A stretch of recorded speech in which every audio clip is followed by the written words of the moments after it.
रमेश केरे पाटील आणि त्यांच्या कार्यकर्त्यांना आता पोलिसांनी ताब्यात घेतलेलं आहे। उपमुख्यमंत्री देवेंद्र फडणवीस यांच्या सागर बंगल्याबाहेर आज ते ठिय्या आंदोलन करणार होते, मात्र त्याआधीच त्यांच्या साथीदारांचं रमेश केरे पाटलांना पोलिसांनी ताब्यात घेतलं। गिरगाव चौपाटी इथं त्यांना रोखण्यात आलं आणि पोलिसांनी सर्व आंदोलकांना ताब्यात घेतलं। दरम्यान फडणवीसांनी मराठा आरक्षणाबाबत भूमिका स्पष्ट करावी असं रमेश केरे पाटलांनी म्हटलं।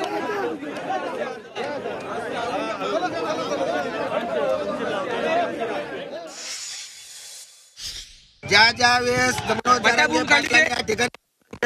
तुम्ही माझं फेसबुक बघा, माझे बाईट बघा, प्रत्येक आंदोलनामध्ये जरांगे पाटलांना आम्ही या ठिकाणी पाठिंबा देत आलोय आणि येणाऱ्या काळात पण जरांगे पाटलाच्या प्रत्येक आंदोलनात आमचा पाठिंबा राहणार। फौजफाटा इथे उपस्थित लावला पोलीस फडणवीसांनी तुम्हाला रोकायला, बघून आता ते रोखतात। आम्ही देवेंद्र फडणवीस साहेबांची भेट घेतल्याशिवाय जाणार नाही।